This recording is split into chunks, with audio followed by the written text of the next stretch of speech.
Up next on Inside the SCCA, the Solo Nationals 100%ers.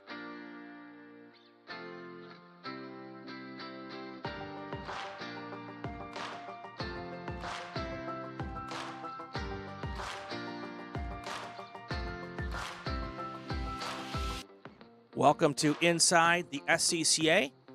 This is our most recent episode on the previewing the 50th Solo Nationals coming up in a couple of weeks in Lincoln, Nebraska.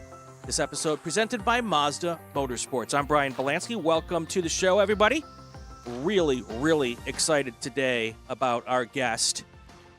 She comes to us today from St. Louis, Missouri, or is it Missouri? Missouri, which is very different from misery. Let's not get those two confused. Susan Anderson, welcome to the show. Thank you so much for being with us tonight. Oh, glad to be here. So, before we get to my first question, which I ask every single guest here on the show, we need to explain to people what a 100%er is. Well, that means that I have participated, along with 6 others at this point, in every national solo championship event, the first one being 1973. And this would have been 51 years except for the COVID year. Right. We've had a couple of 100%ers on already. That first one, though, was probably pretty easy for you to get to, right? Yes, it was just outside St. Louis, and St. Louis region actually put it on. Very cool. We're going to get to the whole 100%ers and what you've seen over the last 50 years. And I know some of you don't remember all of it because I understand Solo Nationals might be a bit of a party. So we'll chat about that a little bit. But before we get there, let's go with the question I ask every guest. How did you get mixed up in this crazy sport that we love? Well, before I even had a driver's license, I used to watch autocross in a shopping center parking lot near where I lived. On Sunday afternoon, my friends and I would go over and watch these crazy people run around a parking lot around pylons. And I was always a car nut. My older brother was a car nut. And so it just kind of fell into place. That's very cool. And how old were you when that was going on? Well, before 16, and so probably I was late teens when I first autocrossed. Okay. And back at that time, did you need to be 18? Because I think you did, right? Yes. Okay. Because when I started, I guess this would have been 1988 or so, we still had to be 18 at that point in time. Because I tried to sneak in at 16 and they went, oh, nope, stop. And then I'm like, why did I tell anybody what my... That's right. I should have just kept my mouth shut and they would have let me in. They would have never checked. They would have never known. So what was your first event? What was it like? What was the car? Well, my first autocross car was a 1969 Fiat 850 Spider. Cool. Well, no, it wasn't cool. It was a miserably underpowered little thing that sounded like a Singer sewing machine following me around, rear engine. Mm-hmm. And finally, I had a friend who did road racing who put headers on it for me so that at least it made some noise. And so I was with that for a few years, and then Bob Anderson and I got together, and he had an Alfa Romeo Giulietta Spider. Ooh. And so we autocrossed that as well as the Fiat, and it just kind of escalated from there. That's pretty awesome. So you talked about underpowered. I'm autocrossing a Honda Fit, so I know all about underpowered. At least that's what I'm blaming my lack of talent on. The car is underpowered. See, the one thing I've learned in all my years of doing this, the most important game for a person who competitively drives anything is their excuse game. So I've got the excuse game ready to go. But no, I have fun with it. So how long before the first Solo Nationals was that when you first got started? Oh, well, so that was 1969, and the Okay. first nationals were 73. Right.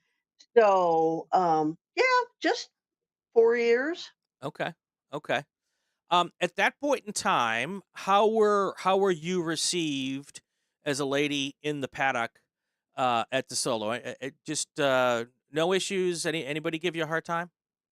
Oh, never, because we had other ladies who autocrossed ahead of me, and they were my idols. Mm. They, I just thought they were the best. Who, who were some of those ladies? Well, I couldn't tell you. One's name was Diane. Okay.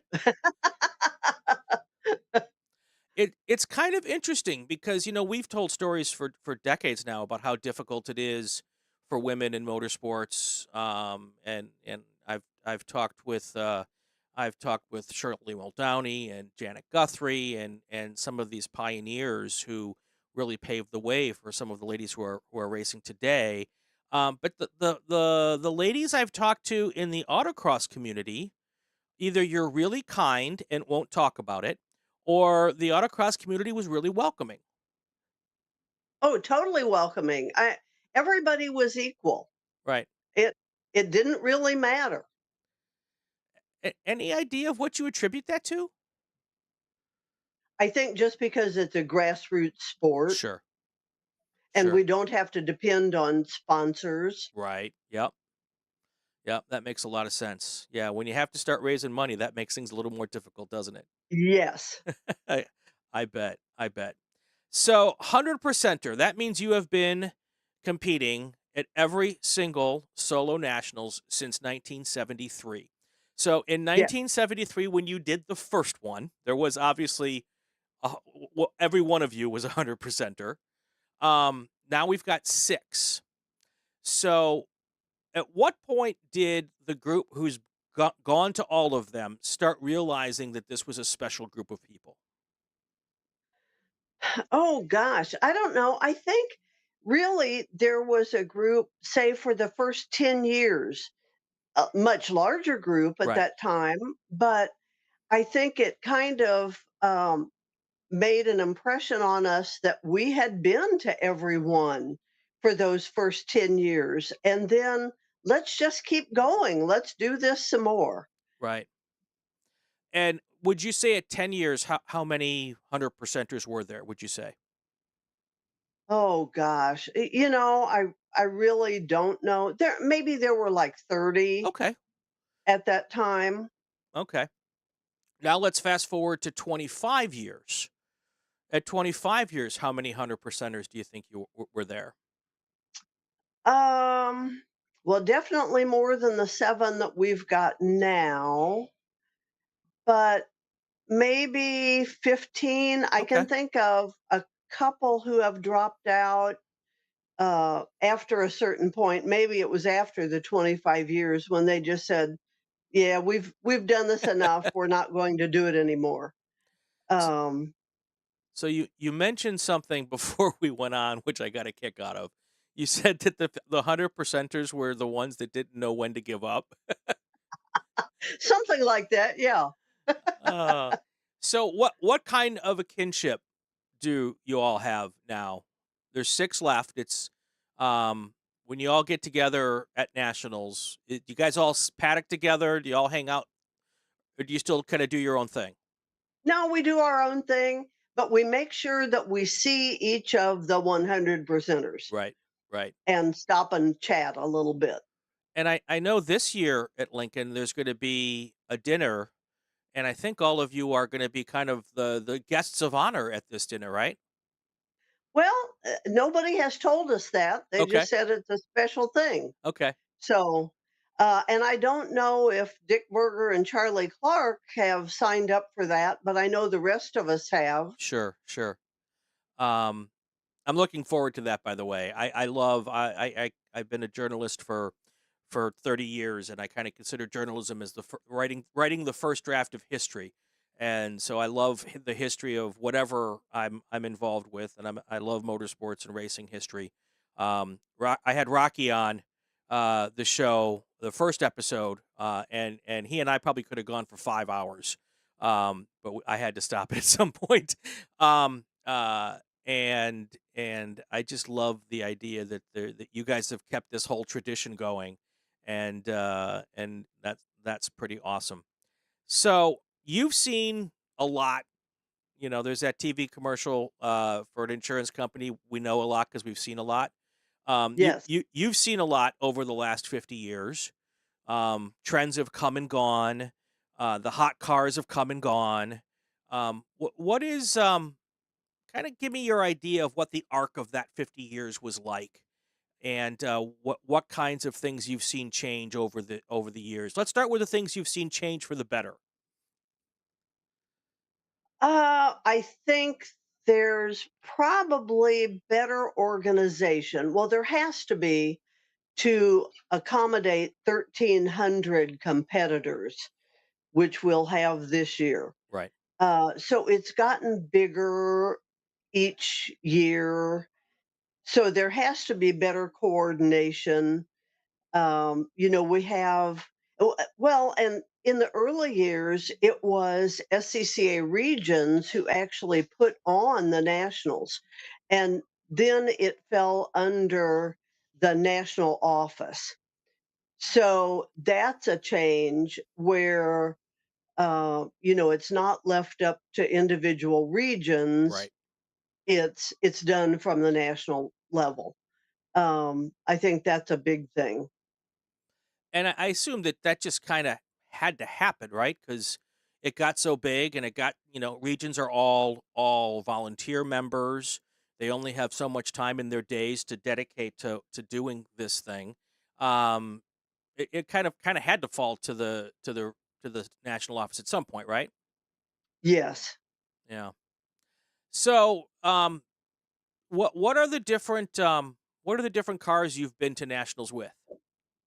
Well, so there was the Alpha Giulietta Spider, and I won my first national championship in that car at Dallas Fort Worth in 1979.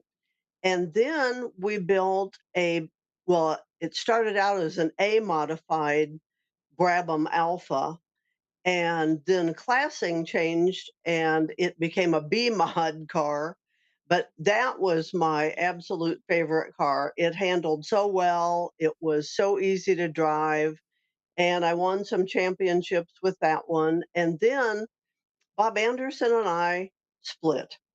So I lost my mechanic, my car, and so after that, I have depended on other people to be kind enough to let me drive their cars. And for several years, I drove a Lotus Super 7 Okay. owned by a friend from the local area, Craig Straub, who has since passed away. And that was a D mod car. And after he passed away and that car was no longer available, George and Dee Schweikel were kind enough to let me co-drive with them in their Alpha Spider. And I always thought it was kind of cool that the first several years there were two couples in the 100 percenters and we drove Alphas. I mean, Alpha is not like a major Sure. mark. So I just always thought that was kind of cool. And, of course, I had kept up with George and Dee through the years, and I am just so appreciative that I've been able to compete in their car and keep up the 100%. Great, great. So how much do you autocross when it's not the nationals? Do you get out a couple of times each year, or are you pretty much now just coming to the nationals? Really, well, since my friend Craig passed away, uh, and I know I could probably drive somebody else's car locally, Sure, but I haven't. So yeah, the last couple of years it's just been nationals. sure, sure. So what's your nationals record? Have you I have grabbed a first place trophy? 11. 11 championships, I knew the answer to according to that. Rocky. When was the first? 1979, and that 1979. was in D-prepared ladies. Okay. And when was the last? Oh, you would ask me that. Ballpark? Uh, I'd say like 5 years or so ago. Okay. Um, and what was the most memorable? Oh, the most memorable was in Salina when we had humongous amounts of rain and snow flurries and sleet, and there were several ladies driving in B-Mod ladies that year, and most of them had rain tires. I did not have rain tires. Mm, There was so much standing water on the course that that was when I suddenly decided it would be a good idea to left foot brake. I had never used left foot braking before, wow. but just to settle the rear end of the car, Sure. it worked really well. And like between my first and second runs, I think I took off 10 seconds by Wow. left foot braking. And I won the class of about 10 cars, I think. Um, and as I said, they had rain tires. I didn't have rain tires. So I was really proud of that one.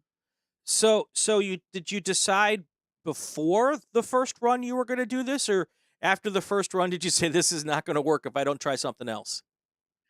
That's what happened after the first run. There was so much water. It was just hydroplaning. I couldn't even honestly tell if I was on course. Wow. And I thought, I've got to do something. And I knew about trail braking and, that sort of thing. And I thought, okay, now's the time. Just do it. Yeah. And I've done it ever since. Wow. I just can't imagine making that decision in the middle of the national championship event to try something for the absolute very first time, because I've played around with doing that, and I know I certainly didn't. And you've got a minute per run, so you're perfecting a technique not with 1,000 laps to do it. You're literally doing it a minute after you've decided to do it. Yes. Wow. Yes. Now let me ask you this question: do you still left foot brake? Yes, I do. So from that moment on, you're a left foot breaker. Yep. That's Yep. crazy. And even to the point of getting to a place in a course where there would be a very tight kind of hairpin turn, and I would have my left foot on the brake, and I would downshift, and I would think, "Ah, I had my foot on the brake. I wasn't using the clutch," Yeah, but it worked. yeah, that's pretty cool.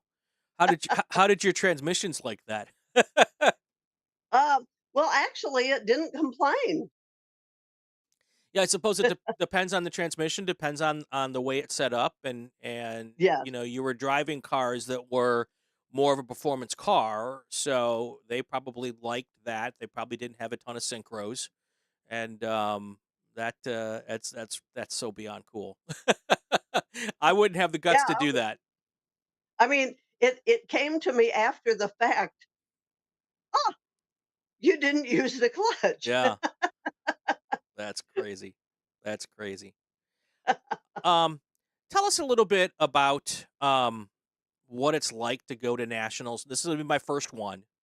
And then once we get through this, I've got to do a little business here, and then we're gonna come back and I'm gonna have you give me some tips about my first trip. But what's the whole atmosphere like at nationals? Oh, super competitive, but I will tell you that there is not a better group of people than solo drivers. If a driver's car has a mechanical issue, there will be other people saying, "Jump in my car. Okay. Take my car out." It always happens, always. So since I have the slowest car made for H Street, I need to pretend like my car has a problem so someone else will let me get into a faster car, right? Well, I don't know if it'll work quite that way, but hey, you could try it. That's too good. That's too good. How about the non the non-competitive part of going to nationals? Well, it's just nice to see people from around the country that you don't see any other time. And, you know, well, obviously, after being there for all of these years, I've met a lot of people. And so it's just nice to catch up and say hi and, see what car they're driving and just catch up. So are the 100%ers kind of rock stars in the paddock? Are they does everyone kind of know who you are, and does people stop you as you're walking around to say hi? No, No? Well, well, we're gonna change that. sometimes. We're gonna change Yeah. that. That's good stuff. Well, listen, hang with me for a second. I've got to make a little bit of an announcement here that's really important for us, and then we're going to come back and I'm going to have you give me some tips here about what I need to do when I get to Lincoln. So hang with me here. I want to take a quick second here and let folks know that something we're really excited about.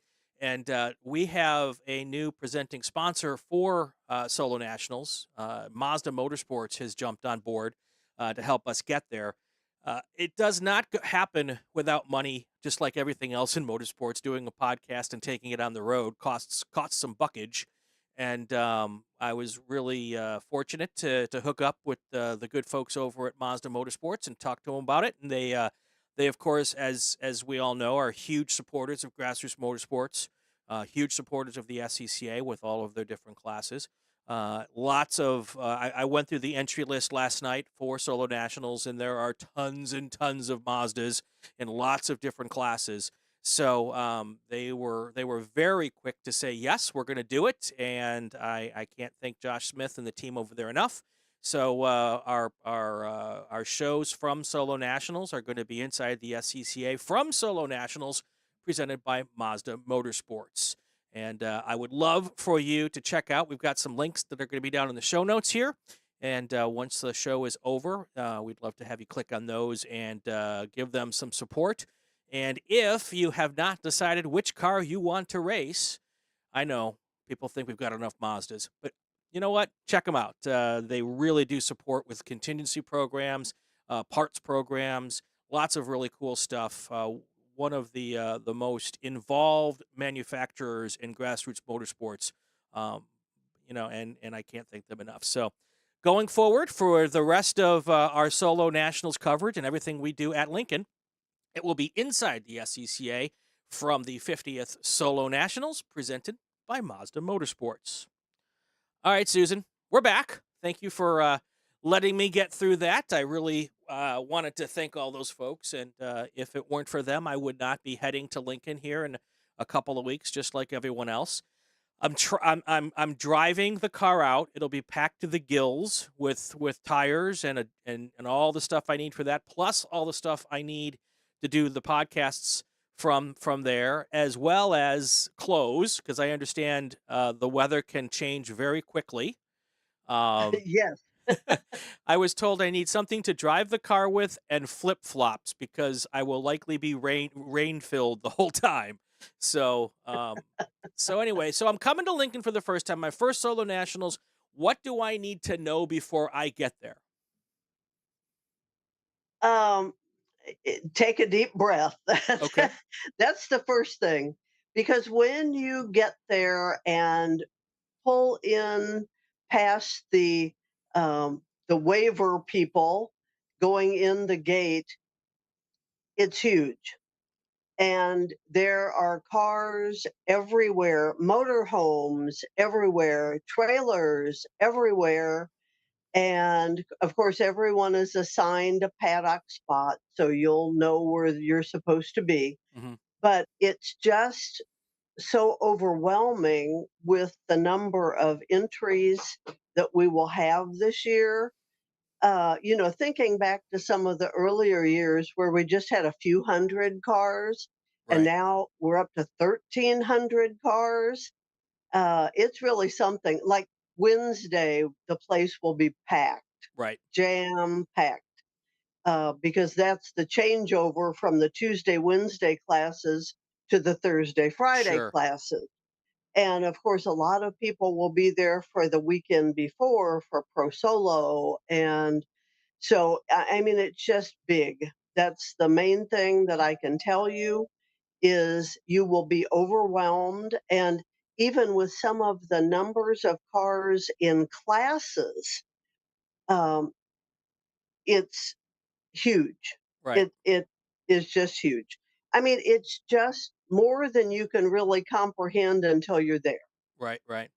Yeah, I think well, I know I'm fortunate on a lot of levels, but for in this particular instance, I'm heading out I'll be in Lincoln on Sunday and on site on Monday, because I'm going to do shows on Tuesday, Wednesday, Thursday, Friday. So we're going to do at least one show every day, and if I get extra content, I might do a second show on some days. But and I don't run until Thursday and Friday. So that's the fortunate part, I think, for me is because I'll have 3 days to kind of process all of that before I have to kind of hunker down and get into the mode of going through the actual event. I'm also, I think, fortunate in the fact that since this is my first, and I haven't autocrossed before this year since 1991, I don't have a plan to do any kind of. I won't. Let me put it this way: I don't foresee having to make room in the car for a trophy to take back with me to California. So I have extraordinarily realistic expectations of what I'm doing, and I'm really just going to experience the whole event and to have fun. And the results are really unimportant to me, which is crazy to say. I want to do the best I can, but I'm not going to win it. I'm not going to win a trophy. I'm just going to go out and do the best I can. I think that's probably a good mindset to go into it with, right? Oh, definitely. So Yeah, I think anybody who goes the first year thinking they're going to trophy will be sorely disappointed. you are about the 150,000th person to tell me that. So, that was driven into my head very early in this discussion process. And I'll be honest with you, in my events that I've done this year out here in California, even at the local level, that has all been reinforced to me how poorly I might do. So, but we're gonna have a really good time. Um, there's a test and tune site out Mhm. there. I plan on spending a little bit of time there. Is the tarmac on the test and tune site pretty similar to what we're going to get on the two courses? Does it does it kind of is it commensurate or no? Yes, it's all concrete, although there are some patched areas. And in the paddock, they did have to repave some of that a couple of years ago, just because of deterioration. I mean, Sure. it's a World War II Era. military base. Right. Um, so, but they do a very good job of patching anything that breaks up during competition. And so it is the same surface Okay. that the test and tune is on. Very cool. Very cool. Um, on the run days, um, Is it is it a lot like what we see at our local events, is other than at a much bigger scale? Is there something, that I need to kinda prepare myself for that might be different from what I'm getting at my local events? Probably not. The courses tend to be long. Okay, So as you're walking the courses, that could be a little bit more, but I don't know what the courses are like where you're running. sure. So, but I do know that trying to get course walks in uh, can wear you out, especially if it's windy. Sure, sure. Um, Anything else I should pack other than rain gear? Um, Sunscreen, Sure, sure. a hat, Okay, um, a jacket. right. So, the typical stuff. The typical Yeah, stuff. Be ready for just about anything. yes, and of course, plenty of water Right. because that wind will dehydrate you. Sure, sure. Now I've heard you mention wind 3 or 4 times. Is there something you wanna tell me? It can be windy. Well, there's nothing to stop the wind. Okay. So I should leave Toto at home? Yeah, probably. Very cool. Very cool. So, story time. You've been to 50. I'm sure you've seen so many things. Um, what are some of your fondest memories? Maybe not even of your runs. Um, you've been to all of these. What are some of your fondest memories of your Solo Nationals experience? Well, year number one, 1973, at Mid America Raceway in Wentzville, Missouri. Um, St. Louis region was a racing region. They put on some local little autocrosses, but that wasn't their claim to fame. National office said, "You're right in the middle of the country. You're going to put on the first solo national," which they did. And it was their racing folks who were set up to do their timing and scoring and the things that they would do at races. Well, the problem was they were going to run on the racetrack, but counter race. So opposite the direction the races would run. So Sure. if anybody were familiar with the track, they wouldn't be Right. going opposite direction.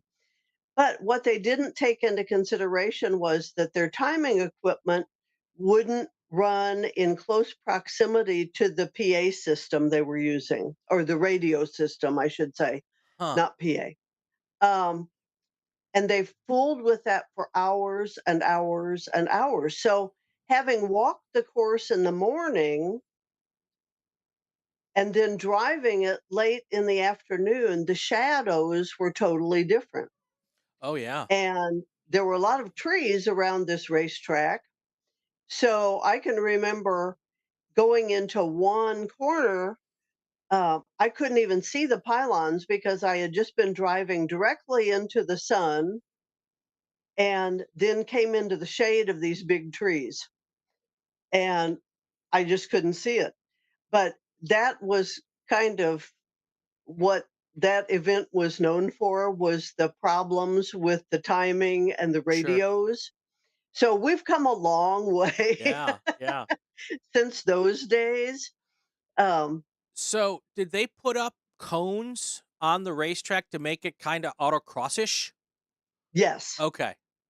yes, Because I don't imagine they'd want you barreling into a corner at 125 miles an hour when that's not something you would do on a regular basis. exactly. Okay, very interesting. So what was now today we have, timing lights and it all gets sucked into a computer, and at some events you've got live timing where you can see your results instantly on your phone or your computer. What was timing like in 1970 and 73? Was it stopwatches? Well, we ended up having to use stopwatches, and the start and the finish were not within sight of each other. Oh, So they basically had somebody at the start on a radio. radioing to the person at the finish saying, 1, 2, 3, go. Yeah, yeah. And they would both hit the button on their stopwatches, and then they got a time. Then the opposite thing happened when the car crossed the finish. Okay, stop. Yeah. And then they kind of read between the two stopwatches, And made an average. something like that. Yeah. And they, they printed out, they had the ditto machine, Oh which yeah. is what they used for the race timing and scoring. So they had the same equipment for the solo, and but you had to pay, I think it was a quarter, to get a copy of the result. I love it. So for the kids out there watching, if you don't know what a ditto machine is, ask your parents Yes, or grandparents. or grandparents or grandparents. Yeah, Many of us have lost let me just say many of us lost brain cells sniffing our dittos, okay? great stuff. Susan knows exactly what I'm talking about. Yes, I do. Um Yes, I do. And the event was held in October. Okay. It was cold. Yeah. Um, so the nationals for several years were held toward the end of October, Okay. and the runoffs were held in November, Wow. Thanksgiving week. Well, So everything has moved back or ahead, I should say, right. so that we're now Labor Day week and the runoffs are later in September. Well, and I guess that explains why the first decade or two of the runoffs, it was Riverside, Daytona, Road Atlanta. If you're going to hold the runoffs that late in the year, you can't do it at Road America. Right, Yeah. right. We actually had, well, Lake Geneva, Wisconsin was a site for one of the national solos. Really? And it was cold and rainy and absolutely miserable. And some people towed in from California and like immediately in this cold and wet smashed into a concrete wall on the Oh. course and totaled their car. I mean, didn't just barely got across the start line. Ah. I mean, it was kind of sad. So I grew up 15 miles from Lake Geneva Oh, in a little okay. tiny town called Elkhorn, Wisconsin. And I now live in California, so I feel their pain. Yes. Yes, it can be a very weather culture shock to go from Cali to even southern Wisconsin in November. Um, yeah, it's. I mean, we used to have blizzards on Halloween, so that's just Oh, yeah. lucky to get a race off that late in the year, even a solo. Um, what was the site? Do you remember where the site was at Lake Geneva? I can't even imagine where they would do it. It was a very strange sight. It was a drag strip through an oval. Oh, it was Lake Geneva Raceway. Okay, And so we started from the straight of the drag strip, okay. turned onto the oval, went around the left side of the oval, turned right and came back the drag strip, then turned left and went around the other side of the oval and then out the drag strip at the other end. Do you remember approximately what year that might have been? Was that might have been 74, Okay, because 75? I think Milwaukee or Chicago region may have continued to use that location even into the late '80s for local events. I know because when I was doing it in '88, '89, '90, Milwaukee region's big location was Milwaukee County Stadium in the parking lot where the Brewers play, um, which is now got 4 new fields and 12 new names since then. But I do seem to remember some events being held and seeing it like in the the region magazine that we've got an event coming up at in Lake Geneva, and it might have been at that same location. That's really interesting. Well, which wouldn't have been bad had it not been rainy and Right. cold. I mean, tires couldn't get any grip at Sure. all. Um, Yeah. and If you had run there like we do now in early September, it would be fine.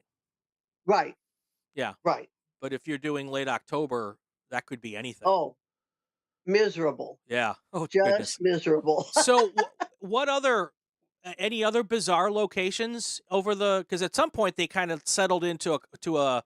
They did it at Topeka for a while, and obviously it's been at Lincoln now for a long time, and it may change to a different location next year. I know that there's some issues with Lincoln.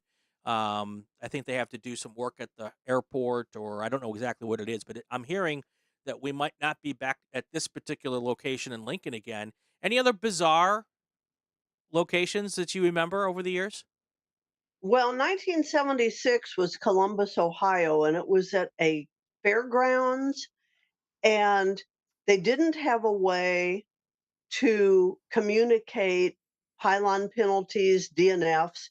So there was a platform in the middle of the grounds, and we were kind of using roads around that area.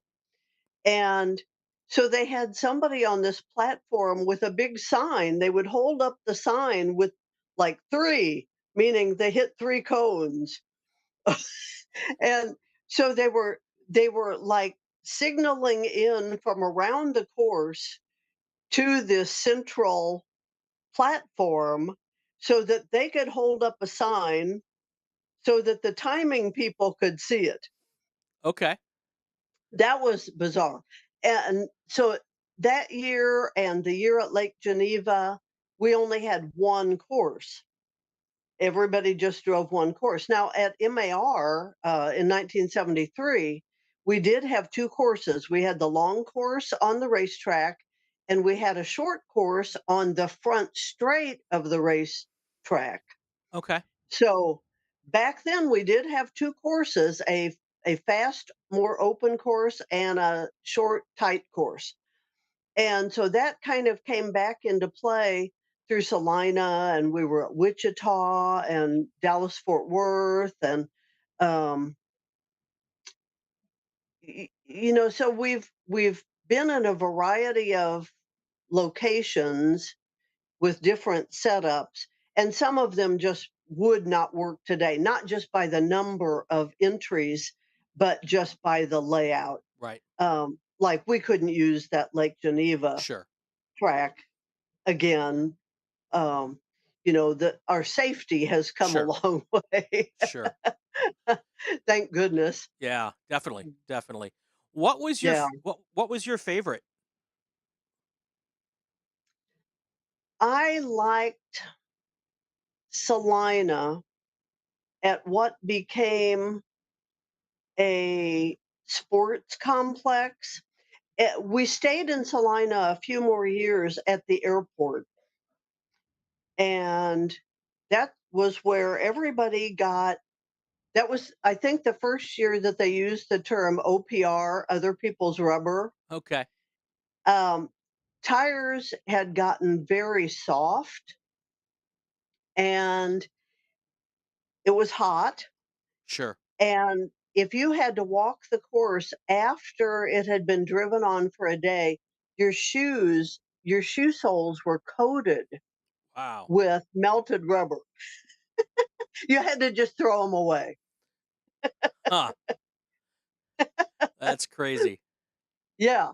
So, it's not bad now. Sometimes as you're walking a course, you might come to a spot where there are, they've got the black tar strips, or where they've done patching, and that'll get kind of chewed up a little bit, but you just kind of step over it. Well, you couldn't step over this if you were trying to follow the course. Sure. Sure. What has changed over the years in course design?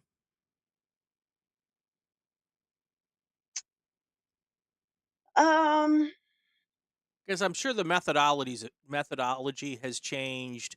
The idea of what a good course is may have changed. yeah, and I've attended a couple of Roger Johnson's course design seminars, Sure. and everything he says don't do, he does when he does a nationals course. I think they're probably a little more open now Okay. than they used to be. People want to go fast, and I'm right in there with them. Yeah. Yeah. Yeah.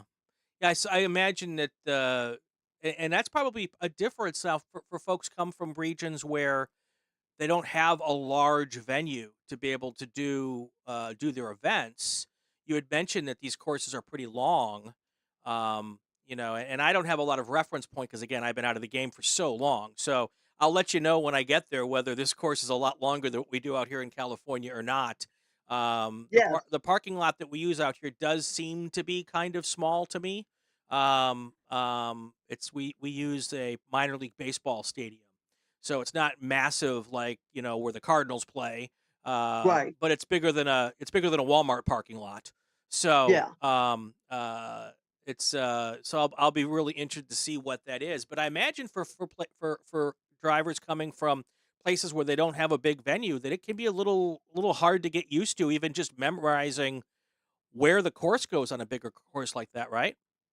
Yes. Yes. And I've always been one who only walked the course I was going to be running first, And then I didn't walk the second course until after I ran the first course. Oh, Now, some people will just walk both, sure. um, but I haven't ever done that. Right. So if I'm not running till Thursday, Friday, am I allowed to walk the courses on Tuesday, Wednesday, or am I not allowed to be on the course until the days I run? Oh, no, you can walk the courses. Okay. Yeah. Okay. Yeah, that's interesting. Maybe walk the second course first, just once, and then walk the first course a couple of times, just so you have a little idea what the second course is, but you get it out of your head kind of by the time you have to run it. Maybe that's a good strategy. Right. And you can get there early in the morning. And as the sun is coming up over on the other side of the airport, you can walk the course Right. that morning. And then, depending what heat you're running, midday, they do have a break Okay. for about a half an hour and you can walk again. Okay. All right. Interesting. Can you videotape the course during your walk? I'm just curious. Sure. Okay. Maybe that's another good idea. Huh. Interesting.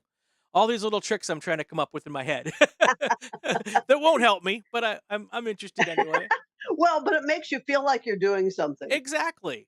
Exactly. Yeah. So, any final thoughts before we get out here? About the idea of being there. You've been there for 50 now. How many more do you think you're going to get in? Oh, I don't know. I guess it depends on George and Dee Schweikel and how long they continue to do this and if I'm welcome to drive their car. Well, if they ever rescind the invitation, and if I'm there, you have a standing. I don't know if the car will be any good, but you have a standing invitation to drive my car anytime you want to. How's that? All right. Thank you. Well, I like to say I used to be fast. That's right. That's right. I tell people I am the fastest guy out there in my own head. Yeah, that's right. It's just my hands and feet don't do what my brain tells them to do. It's not my fault. The synapses aren't firing properly. So, like I said, I've got a great excuse game. Susan, it's been a pleasure. Thank you. Oh, you're welcome. Any final thoughts as we get ready to head to our 50th Solo Nationals? No, just be ready to enjoy yourself, have fun on the course, and take it all in. Yeah. And I know you will because you're going to be interviewing people and doing programs. Right. So that'll be great. Yep. Yep. So just for folks who are coming, I'm going to be there starting Monday, and we've kind of decided that we're not going to talk about results because it's just so hard to cover, however 60 or 70 or whatever the number of classes are now. That I know I'll forget somebody, and then I'll make somebody mad, and I'll never hear the end of it. So my plan at Solo Nationals is to not really cover results, but just give people an idea of the people who are there, telling them about their stories, the flavor of the event, and so that's what we're going to be doing. I know that the guys who do the morning show out there, they're going to do their thing again. So I'm not getting in the way of anything they're doing. They do a great job, and I look forward to that as well. So my shows are going to be a little bit different, but I'm looking forward to getting to know everybody. Come on and find me. I think I'm going to be somewhere near the tire rack tent. My final resting place has not been fully determined yet, but come find me and introduce yourself. I would love to meet as many people as I can. I'll be taking in all of the post-evening events. I'll be the guy the next morning with a bottle of Tylenol and a lot of black coffee. So that's how you'll find me. But we're gonna have a really good Well, time. there will be a lot of people looking like that. And now you do have to get into some of the party groups on site. Right. I think it's Sunday night they do the big wheel races, Oh. and Tuesday night, of course, we'll be at that banquet, but Tuesday night they do Trasharita, Trasharita, what exactly is that?